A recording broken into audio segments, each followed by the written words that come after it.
Before we dive into the podcast, I want to add a little disclaimer. I am brand new to podcasting. There is going to be some miscues, some things I probably should have edited out, and maybe not so clean editing. So I appreciate your patience with me as I learn these new skills. So let's get right to the podcast. Welcome to Milesfromherview. Today we're going to discuss 5 sneaky ways to lose fat without giving up your favorite foods. Remember, you're in control of what you take from this podcast and what won't serve you. So really take what serves you and leave what doesn't. So let's dive in. I want to challenge you to think about fat loss as more than the number on the scale or inches lost. I want you to think about it as what you can gain that goes far beyond aesthetics. There's so much more in the realm of a body composition change that will improve your life overall. And we're going to go into that. But let's address the big red flags that diets have. Chances are you've probably tried a diet at some point in your life. Maybe you're trying one right now. But one of the biggest things with diets that they don't account for is everyone's nutrition needs are totally different. They're so unique to your own self that it's not just get on XYZ diet and it will provide you with all the nutrients, macro and micro, that you need for your daily energy expenditure, for maintaining your health. That is one big thing that is often overlooked with diets. So the second big red flag with diets is they're implemented as a quick fix. So I get it. You want to see the change quickly, and we are bombarded by these dramatic before and after pictures on social media, and you just want to see that change. But what comes at a cost with that change requires a lot of prep, maybe drastic lifestyle changes that maybe you're not comfortable for, and then the restrictions, depriving yourself of foods that you love, maybe saying no to foods during a family holiday or a get-together. So it can really just mess with your life and gritting your teeth, white knuckling through it, and they're not always fun. And the final big red flag is it's not sustainable for a long-term plan. Sometimes they last for a couple weeks to a couple months.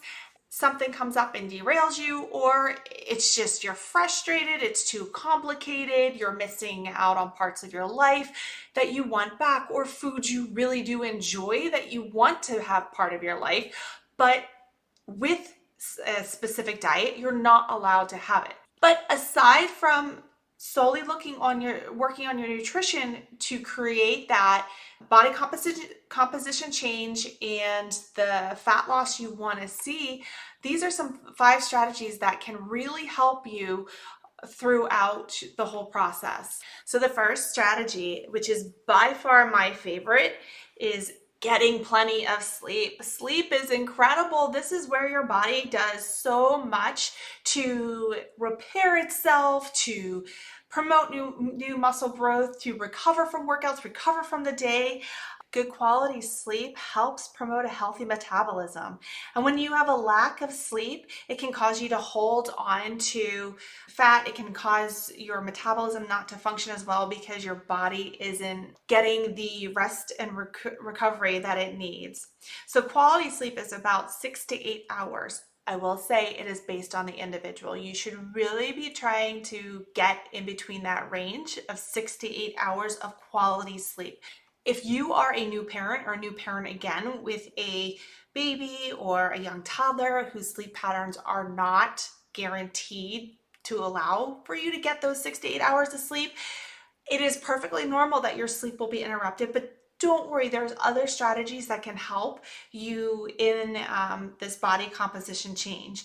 So do not stress if you're like, I'm not getting 6 to 8 hours because I have a newborn at home. I would never expect anyone with a newborn, or even if they have a child who is ill, who might be older, and your sleep patterns are interrupted. The other thing with the sleep is we really want to make sure that, we're going to take a 7-day period, that majority of our nights are getting about 6 to 8 hours. Again, this does not apply for new parents or new parents again, or if you are in a season where your sleep is interrupted due to other circumstances.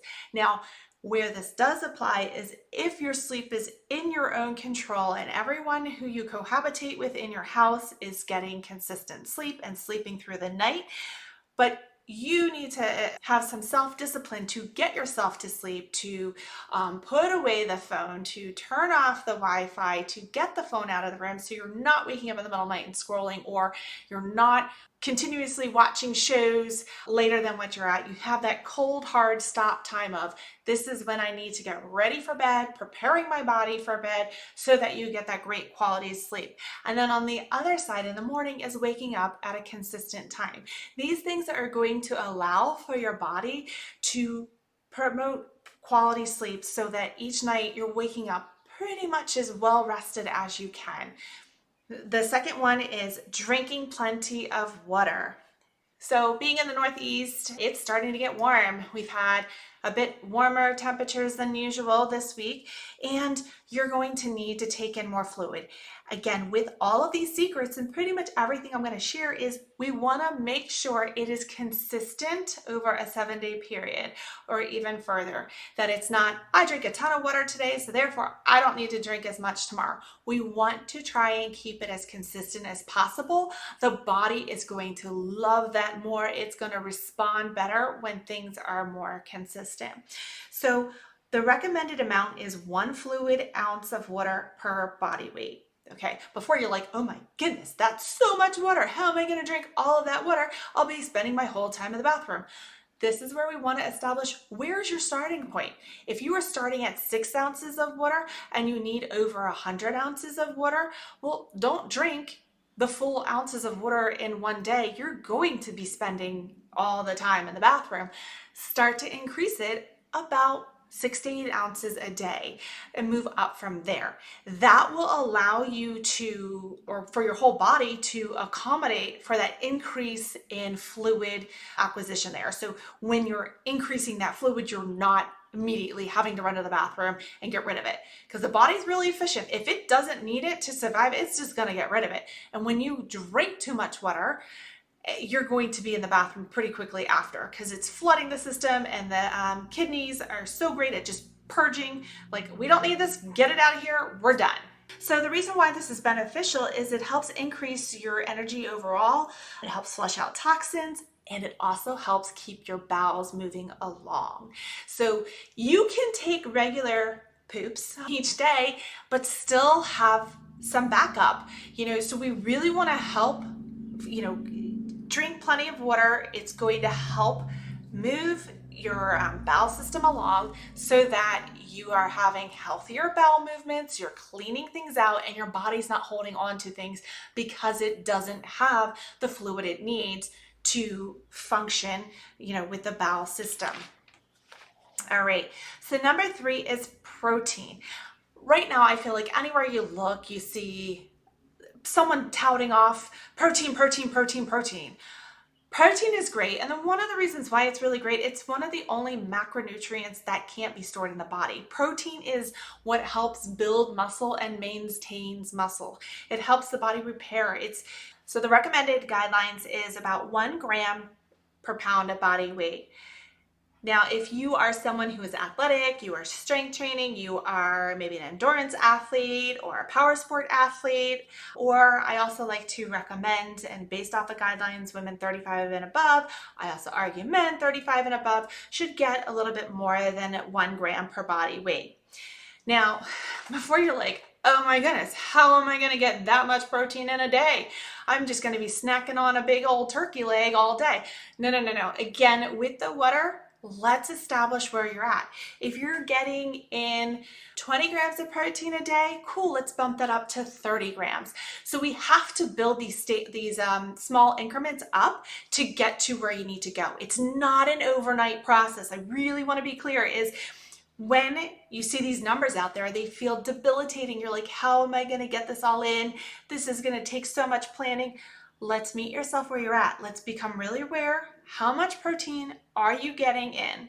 And then what are some good quality proteins out there? What do I really like to eat? And protein does not mean animal-based protein sources. It can also mean plant-based protein sources, okay? So there are a ton of food options, whole food options, animal-based and plant-based that you can fill to make up your protein needs. The guidelines are you should try to hit 30 grams of protein per meal, but again, assess where you're at. There are ways where you're not weighing to be sure, like, is this 30 grams? Is this not 30 grams?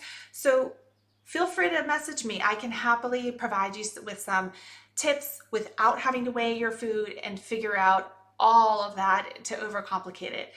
The fourth one is creating a healthy gut. So your bowel movements, your stomach, everything. We want a healthy gut so that food is processed better. We're not only just processing the food, we're removing the micro and macronutrients for the food so that our body is feeling better. We get that energy, we get those nutrients from the food to thrive. And so we're not just surviving on this earth. Fiber is my second favorite F word. I'm pretty sure you can figure out what my first favorite is, but fiber is huge. This also helps clear out that gut. It prevents things from just lingering around in the gut. It cleans everything out. It's really great for the colon. It helps clean it out, keep it healthy. And so you're feeling better. You're not feeling weighed down or bloated in your gut.